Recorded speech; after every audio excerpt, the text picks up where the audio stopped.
আসসালামু আলাইকুম রহমতুল্লাহি ওয়া বারাকাতুহু। সবাইকে শুভেচ্ছা জানিয়ে শুরু করছি ইসলাম নিয়ে চরমনাই পীরের ধোঁকাবাজি করার আলোচনা। 2024-এর 5ই আগস্টের পর থেকে বাংলাদেশ জামাতে ইসলামীর ব্যাপারে সর্বপ্রথম নমনীয়তা প্রদর্শনকারী দল কোনটি তা কি আপনি জানেন? আওয়ামী আমলে জামাতে ইসলামীর ব্যাপারে কঠোর দল কোনটি তাও কি আপনার জানা আছে? যদি জানা থাকে তাহলে তো ভালো, আর জানা না থাকলে আমি বলছি, আপনি মিলিয়ে নিন। লীগ আমলে জামায়াতে ইসলামীর সবচেয়ে বড় সমালোচক ছিল আবা তথা ইসলামী আন্দোলন বাংলাদেশ।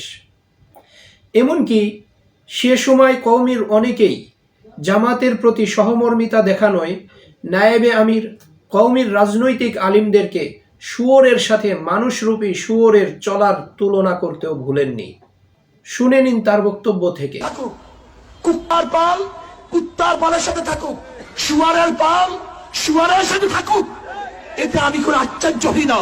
কিন্তু কোন শুয়ারের সাথে মানুষরূপী জানোয়ার মিললে আমি আশ্চর্য হয়ে যাই।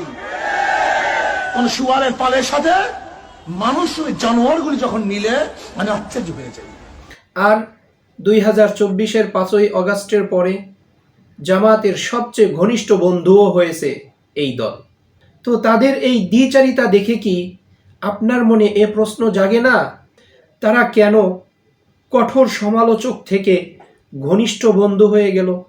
আপনাদের মনে এমন প্রশ্ন না জন্ম নিলেও আমার মনে ঠিকই জন্মেছে এবং তার জবাবও পেয়েছি। আজ আপনাদের সাথে সে জবাবটি ভাগাভাগি করি, দেখেন আপনাদের মনে ধরে কিনা। তো আমি যে জবাব পেয়েছি তার সাদামাটা প্রকাশ হলো ক্ষমতা।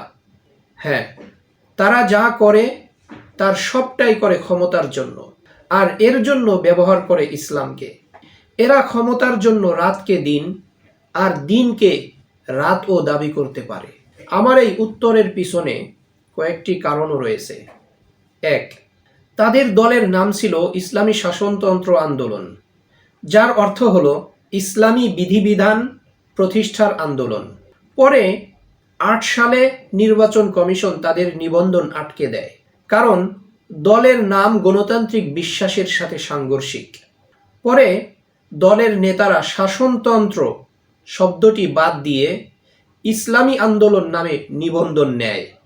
এখন আমার প্রশ্ন হলো, যদি তারা ইসলামী হুকুমত প্রতিষ্ঠার জন্যই এই কুফরি গণতন্ত্রের আশ্রয় নিয়ে থাকে, তাহলে তাদের দলের নাম ইসলামী শাসনতন্ত্র আন্দোলন থেকে কেন ইসলামী আন্দোলন করলো?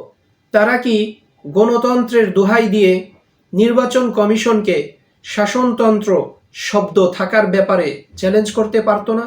অথবা গণ আন্দোলনের ডাক দিয়ে মাঠে নেমে যেতে পারতো না? কিন্তু তারা তা না করে কেন শাসনতন্ত্র শব্দ বাদ দিতে রাজি হলো? এক্ষেত্রে তারা যে বলে আমরা আদর্শ থেকে বিচ্যুত হই না, তা কোথায় গেল? এগুলোর কোনোটাই না করার কারণ হলো তারা মূলত ইসলামী হুকুমত কায়েম করার জন্য রাজনীতিই করে না, বরং ক্ষমতার জন্য করে। আর ইসলামী হুকুমত কায়েমের স্লোগানকে ক্ষমতায় যাওয়ার জন্য কৌশল হিসাবে নিয়েছে। এর দ্বারা তারা ধর্মপ্রাণ মুসলিমের আবেগ নিয়ে তামাশা করে। 2, ইসলামী ঐক্যজোট যখন বিএনপির সাথে জোটে গেল, তখন চরমনাইয়ের মরহুম পীর ফয়জুল করিম সাহেব, রেজাউল করিম সাহেব ও তাদের ভক্ত মুরিদরা নারী নেতৃত্বের দোহাই দিয়ে হেন কোনো কটু কথা নাই যা বলেনি। আবার বর্তমানে 10 দলীয় জোটে নারীর উপস্থিতিও নাকি জোট ভাঙার কারণ। এদিকে 24-এর পরে তারা যে 8 দল নিয়ে জোট করেছিল, তার মধ্যে জাগপার তাসমিয়া প্রধান কিন্তু ঠিকই ছিল। এর দ্বারাও বোঝা যায় তারা যদি ইসলামী হুকুমতই চাইতো, তাহলে এমন কোনো দলকে জোটে নেওয়ার কথা ছিল না যার নেতৃত্ব দেয় নারী। এরপরও যখন তারা নারীকে সাথে নিয়ে জোট করে, তখন আর বলা যায় না যে তারা ইসলামী হুকুমত চায়। এতদা সত্ত্বেও যখন তারা ইসলামী হুকুমতের বুলি আওড়ায়, তখন বুঝতে বাকি থাকে না যে তারা ইসলাম নিয়ে ধোঁকাবাজি করছে। 3, 8 দলের সাথে যখন তাদের জোট হয়, তখন তাদের উদ্দেশ্য ছিল 3টি: ক ইসলাম, খ দেশ গ মানবতা। শুনেন তার মুখ থেকেই।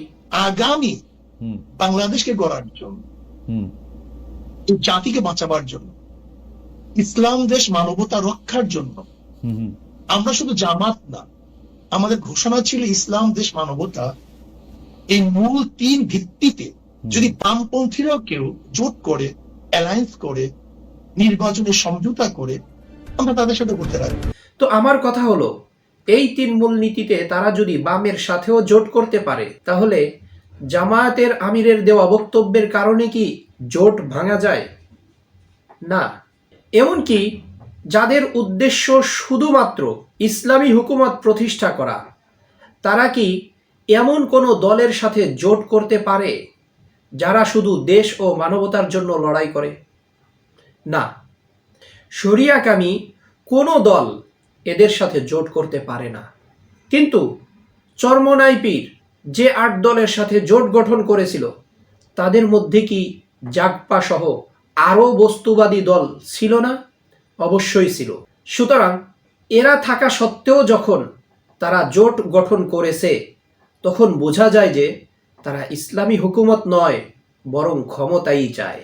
আর ইসলামী হুকুমতের স্লোগান দেয় জনগণকে ধোঁকা দেওয়ার জন্য, এবং জোট ছাড়ার ক্ষেত্রে ইসলামী হুকুমতের দোহাই দিচ্ছে ক্ষমতা লিপ্সুতা ঢাকার জন্য। এই সমস্ত কারণে আমি নির্দ্বিধায় বলি, চরমোনাই পীর ইসলাম নিয়ে আগাগোড়া ধোঁকাবাজি করে। আমার এই কথাটা বাংলাদেশের মানুষ যত তাড়াতাড়ি বুঝবে, এদেশে খিলাফা কায়েমের রাস্তা তত ত্বরান্বিত হবে ইনশাআল্লাহ। আমার কথা দ্বারা কেউ কষ্ট পেলে ক্ষমা সুন্দর দৃষ্টিতে দেখার অনুরোধ রইল।